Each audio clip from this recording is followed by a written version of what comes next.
Okay, this lesson is about putting on piles. We will do an example on how to design the pile caps. Now, what is a pile cap? A pile cap is a kind of footing na kung saan yung reaction sa ilalim, instead na soil pressure, it is yung reaction ng piles. So, we use a pile cap para yung mga piles natin will act as a group. Okay? So, pile cap, para siyang footing, yun nga, sa ilalim niya.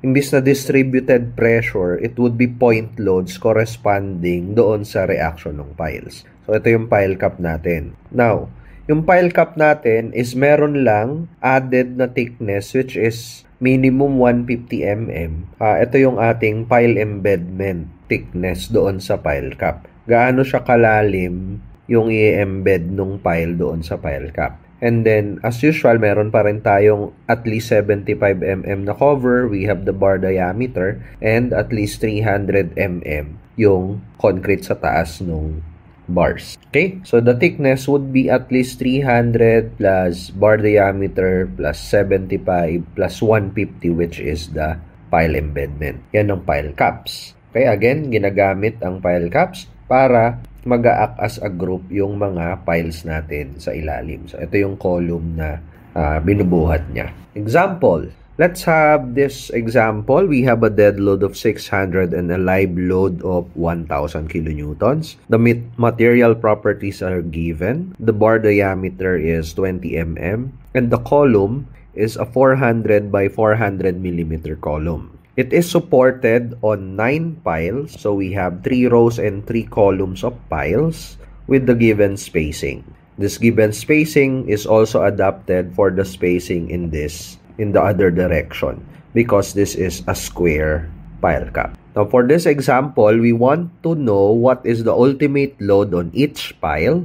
We want to know what is the required thickness against two-way shear and the required thickness against one-way shear. Finally, we will design the pile cap by providing the necessary number of reinforcements in each direction. For number 1, in order to find the ultimate load on each pile, we first must find what is the ultimate load. So, since we have dead load and live load, we multiply this by 1.2 at saka 1.6 yung live load. So, we have PU. Okay, substituting to sa calculator natin. This should give us 2,320 kilonewtons. Now, since the load is actually loaded, nasa gitna, perfectly symmetrical, each pile will have an equal distribution of the load. So, ang gagawin mo lang is yung 2,320, i-divide mo sa kung ilan yung pile. How many piles do we have? We have 9 piles. So, we divide 2,320 by 9 piles, which gives us 257.78 kilonewtons per pile. This is now the ultimate reaction or the ultimate load on each pile. Next is we want to know what is the required thickness for punching shear. Now, for punching shear, we know that the critical section would be at a distance d/2 from the column faces. So if the column is 400 millimeters or 0.4 meters in dimension, the dimension of the critical section, that would be 0.4 meters plus the effective depth D. So the critical section would be this part, this perimeter, 0.4 meters plus D. Now, kung kukunin mo yung front view niyan, ito yung mangyayari. We have PU which is 2,320 and under this critical section, there is actually one pile in the center which has a pile reaction of 257.78 kilonewtons. So to get VU, this is simply the difference between this PU and the pile reaction. So this would be 2,320 minus 257.78. In other words, the critical shear for two-way shear, this must be 2,062.22 kilonewtons. This is now the critical shear. And that critical shear will be carried by the shear capacity of the concrete. In a two-way sense, the shear capacity of the concrete would be phi Bn is equal to phi times 1/3 times square root of F prime C B sub O times D. B sub O is the perimeter of our critical section. D is the effective depth. And for two-way shear, the code tells us that we must use the average effective depth, and of course, F prime C is the material strength, FC, or the concrete strength. Now, phi Vn, in our code, phi is 0.75 divided by 3. Square root of ang given na F prime C is 21 megapascals. So we square root the 21 megapascals. And then since this is a square section, we have the perimeter would be 4 times 0.4 plus D. Multiply by D. And then we have to actually multiply this by 1,000 as a conversion factor para maging kilonewtons yung answer. So we multiply this by 1,000 to get a kilonewton units for the answer. Now, this VU that we computed, that must be less than or equal to phi Bn. Substitution of this value here and here, we substitute them here, VU here and Vn here, will give us D must be greater than or equal to 0.5 meters or 500 millimeters. So the effective depth, the average effective depth should be at least 500 millimeters. In order to compute the thickness, this should be greater than 500 plus the embedment depth, the pile embedment na 150 plus the concrete cover which is 75 plus for average thickness, we simply add dB or the bar diameter 20. So the thickness must be greater than or equal to 745 millimeters. So for two-way shear, this is the required thickness. This is the condition for the thickness. It must be greater than or equal to 745 millimeters. Now let's check for the one-way or wide beam shear. Now since this is a square footing, we can check just one direction. If it is rectangular, we need to check the other direction. In this case, what I'll check is the critical section along the y-axis. So this is the critical along the y-axis, and it will be at a distance d from the face of our column. Now, if you look at the critical section, it will involve 3 piles. So if we draw that critical section here, it will involve 3 piles. In other words, the reaction here would be 3 times R sub U or 3 times 257.78. So that's 257.78 per pile.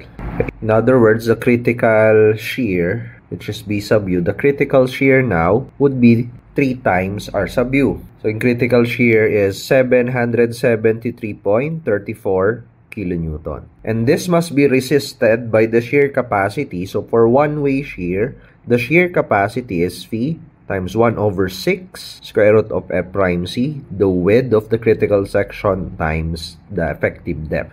For the effective depth, I will use the lower value of the effective depth. What I mean by that is if I detail the piles, if I draw the detail of the reinforcement, I will have 2 layers of bars, an upper layer and a lower layer. For conservative purposes, I will use this thickness or this effective depth as effective depth, that is to the upper layer. Now, let's continue. So phi Bn is 0.75, that is our phi value, over 6 is square root of 21. The width of the critical section, the width of this critical section, that would be 2,700 millimeters. So, ilalagay ko dito 2.7 meters times D. And again, multiply by 1,000 for conversion into kilonewtons. Equating this two will give us, so VU must be less than or equal to phi Bn. This will give us an effective depth requirement. Effective depth requirement. The effective depth requirement, that would be D must be greater than or equal to 500 mm. Okay. Next, to get the required thickness, we add sa 500 the pile embedment, which is 150, the cover, which is 75, plus this diameter and half of the diameter. So we have 20 plus 20 over 2. So here, for one-way shear, the thickness must be greater than or equal to 755 millimeters. So the two-way shear requirement, we need 745 millimeters. For the one-way shear requirement, we need 755 millimeters. Now, in order to design the reinforcements or the flexure reinforcement, let's say that we adopt a thickness of 760 millimeters. Ni-round up ko siya sa nearest 10 mm. So, it's been rounded up to the nearest 10 mm. So, that is the thickness. Now, let's say that the bars would be like this, no? Ito yung pile cap. And I have sa ilalim in red would be the bar diameter. And then on top is another set of bars in the other direction. So, I will have two sets of depths na kailangan, effective depth. And para dito sa lower effective depth, if you compute that, that would be 760 minus 150 minus 75 minus 20 minus 10. This would be 505 millimeters. Tapos, yung doon naman sa lower layer, this would be 525 millimeters. Yan yung magiging sukat niyan. Now, let's say that I'm designing the flexure reinforcement, the reinforcement along the X direction. So, ang magiging critical section ko ay ito. Okay, at the face of the column will be the critical section for moments. Critical section for moment. So now, I know that the distance of the piles from each other is 900 mm. That's the spacing of the piles. And the column, I think it's given here. It's a 400 by 400 millimeter column. So, ibig sabihin, ito, 200. Okay? In other words, this one would be 700. I need to compute yung mga distances na to. Okay. Now, if this is the critical section for the moment, I can draw that here, and that would involve 3 piles again. So, 3R sub U at a distance from the, and it will have a moment arm of 0.7 meters. Ito yung 0.7 na to. Ito yun, no? 0.7. Kasi hanggang doon siya sa face ng column. So, in other words, my required MU, the ultimate moment, would be 3 times 278.78 times 0.7. So, the required moment para doon sa ating flexure design, that would be 585.438. So, I think that's correct, no? Sorry. This should be 257. 257.78. So, the moment is 541.338 kilonewton meter. I will be designing the bars for this moment. And which bar am I designing? Since this is the critical section, what I'm designing is the bars in the X direction. Yung pa ganito. And on my drawing, that would be these bars. Yung red na bars dito sa section. Sa section drawing ko. So, eto, I would be designing for this moment. And, of course, I will use 525 as my effective depth. Pag di-design mo naman yung blue na bar, gakuha ka ng section na pakabila naman, pa x-axis yung cut ng section, and ang gagamitin mong effective depth is 505. Okay, so let's design yung flexural reinforcement for this MU. 541.338 kilonewton meter. The effective depth is 525 millimeters. Yung width niya, yung width nung section, that is 2,700 millimeters. Yung bar diameter is 20 mm. And sulat na natin, no, yung FC natin, given tong mga to, 21 megapascal and 276 megapascal. So, ang ginagawa ko dito, first, I will solve R sub N. So, these are basic reinforced concrete formulas. So, times 10 raised to 6 para maging Newton millimeter. So, divide by 0.9. The width is 2,700. And the depth is 525. And then you square it. So, R sub N now, using your calculator, this will be the value. 0.808 megapascals. Yan yung R sub N. Now, from there, I can get the required steel ratio which has the following equation. 0.85 over prime C over Fy, and then we have 1 minus the square root of 1 minus twice of R sub N divided by 0.85 F prime C. And then I like to multiply this by 100%, so because I like to express my steal ratios in percentages. Substituting the values, we get the following for raw required, which is 0.3%. So 0.3% is the required steal ratio. We need to compare this with the minimum steal ratio. So the minimum steal ratio is this expression.